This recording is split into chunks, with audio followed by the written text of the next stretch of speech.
everybody's enjoying their day so far. Watching Core Inspirations, a channel designed for social work students and professionals in mind. And we are back to the drawing board. I am in the latter part of my MSW program, so I am really excited. I have less than 4 months to graduate. Today I'm coming at you just giving you some tips that may be useful to you when applying or considering applying to your MSW program.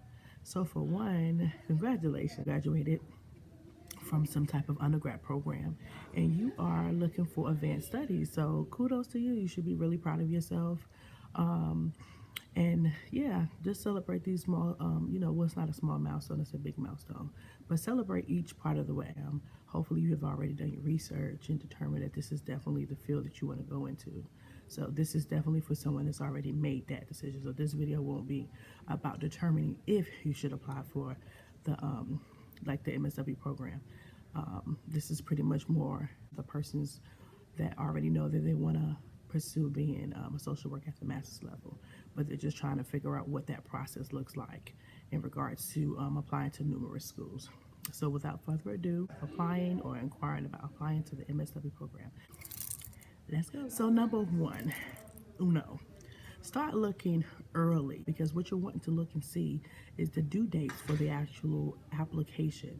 So there's application due dates when you need to apply for. So the earlier you start, the better you'll be and the less stress it'll be. You don't want to wait till the last minute and then you are rushing, putting your papers together, because some people require positional statements and there's other forms of documentation that you need to gather, and a lot of that stuff you may not be able to do at the last minute. So number one, start early.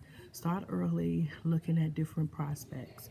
Even if you think you're going to apply, or if you think you want to find a little bit more about the MSW program, don't discount it, even if it's somewhere that you may have to travel out. Looking at those things. So that will be the first one I would say, because what that'll do, that'll prepare you better, so that way once you gather the schools that you want to apply for, you'll be able to at least document or put on a calendar the due dates, and you can work towards those due dates, because you're going to have to be reaching out to like several people within this process. It's not a solo thing. So start early. Number dos, looking into the second one, I would say this is probably the most important of all the steps. All of them are important, but number two is the most critical and crucial to me. Research. Do your research. So as being a part of a social worker, research is one of the things that we do in the field. That is a skill set that we develop in regards to our clients, but it's also something that we use in our personal and professional life. So you want to research, because what you want to do is kind of, you're trying to determine, hey, what type of programs are out there. So some of the things that I'm looking down at my notes, so that way I kind of stay on task. Because what you want to do is see if you can possibly set up some type of interview time with them. You want to look online. You want to determine, hey, what type of program do you want? So when you're researching, you're also gathering. You want to know what that looks like. What does that detail? Do you want to stay on campus? Do you want to stay off campus? So you need to be able to do your research to figure out what programs offer some of the for the lack of a better word, amenities that you like, So the more you research, the better you are able to really kind of get the program that you want, because there's so many different factors to consider. There's some MSW programs that are totally online. So that may be an option if you're looking for that route. Search for only online MSW programs. If you're wanting the original brick and mortar, if you're the type of person that needs to have a teacher in front of you and have that culture of having a classroom and students, you may like that more. So you can possibly do that. But you want to definitely look into that to see. Or if you're liking a combination of both, you can do a combination of both. You can do a hybrid. That's what they normally identify that as hybrid. We have a combination of online courses, and you're also coming into physically to the campus. And some places have like a metro campus where they have a satellite location. So they may have a big school located at one place, but then they have a closer, more closer to the city place, where you don't have to travel all the way out to the big school, but you can commute lesser by meeting at like a metropolitan on a metro campus, which is closer to the inner city. So is that something that you want to do? Is it a rural area? It's a big city. So these are things that you want to identify in the research process. You're not only researching the schools, but you're researching what you want from your program. There's different specialties in pursuing for a graduate degree. Like I know our specialty is cultural competence. So there's other programs that may be focused on mental health and they have a more clinical background. And other ones they do strength-based, so they're more community-based or organizational-based and macro social work. So you need to kind of do a little research within yourself as well as for the schools to determine what's for you to really kind of fine-tune that process. And also, if you're a BSW student, and yeah, you do get a perk. So for the people that may not know that, if you're a BSW student, most programs offer what they call an advanced standing, and it is an accelerated 1-year program that you can actually do. That's what I'm currently doing now because my undergrad was a BSW, and you can go through that program within a year. But what a lot of people don't realize is that it starts soon as a couple of days after you graduate. Really, not probably more than a week. So you may be graduating around like May 17th, and your program may begin on May 31st. So you need to consider that. Are you ready to do that, or do you need a break first? Or are you considering a 2-year? So you may be eligible for the advanced stands and accelerated, but your learning style might not be apt for that.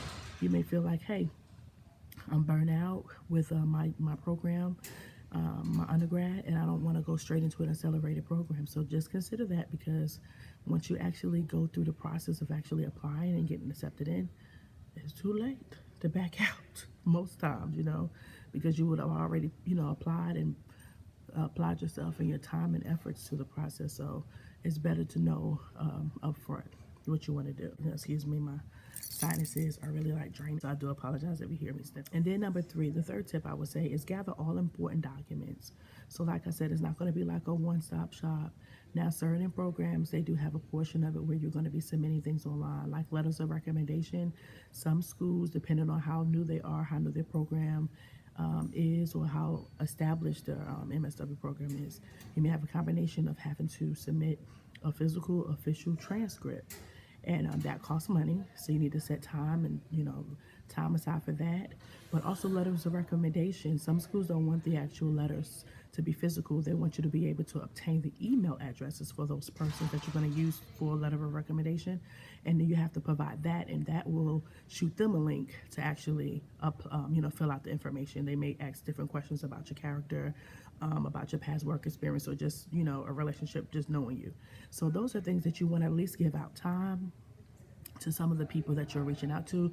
You don't want to do it at the last minute. You want to at least, if you can't help it at all, give them at least like a 2-week setup. Like, hey, I'm inquiring about an MSW program, and I know that I'm going to have a letter of recommendation. And you'll know this already because you've already started early. You know about the program, the criteria, everything that's listed in the criteria. You already know that. You researched the school, and you are very versed into what this school is requiring. So if a letter of recommendation is one of them, then you already know, hey, this is a requirement for me, and I wanted to know if you can do this. And most of them have no problem doing it, especially if you respect their. Number 4, I would say, is attend an open house. Open houses are really, really beneficial. It gives time for you to kind of like see the potential cohort that you're going to have. Not everyone that's inquiring at an open house is going to be an actual student, but and at least give you a starting base to kind of be around other people that have other questions, and some of those questions may be answered that you may have. And then it's a time for you to kind of get a culture, to see some of the professors. Normally at an open house, it's inducive to the professors that are going to be teaching the program. You get to kind of see their personality, you get to ask them questions, you get to see the director of the program, and it gives you that more hands-on approach. Whereas you've done your research, but now you're kind of fine-tuning that research, and you may want to compile a list of questions that you wasn't able to answer online, or calling someone and answer. So this is something that you also can have time to really get that clarification that you. The last step is, after you've done all of tips 1 through 4, apply. So don't be overwhelmed and like, okay, I got all this stuff, I gotta apply. But just apply. You've done this, you've done the footwork, you've done the research, you started early, you determined what type of programs you wanted to do, you established the requirements of what they're telling you is needed for you to apply. So you've done all the work, so now you need to apply. And after you apply, breathe. Just close your eyes and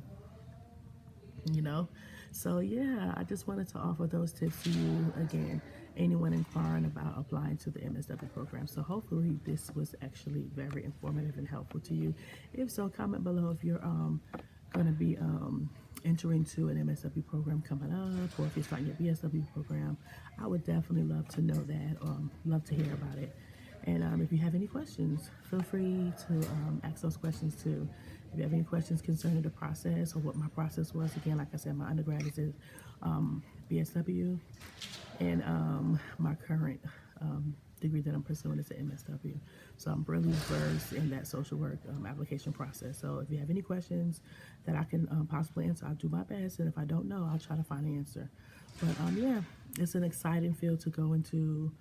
It's growing, growing, growing. And this is one of the reasons why I made the channel, because there's so much stigma and negativity out there about social workers. Everyone has them in a box, pegged in just stealing children and being a poor social worker, and it's so much more than that. But yeah, just leave a comment below. Let me know where you're at in your program, and I would love to converse with you. So talk to you later. And remember, take care of yourself during the process. All right, talk to you later.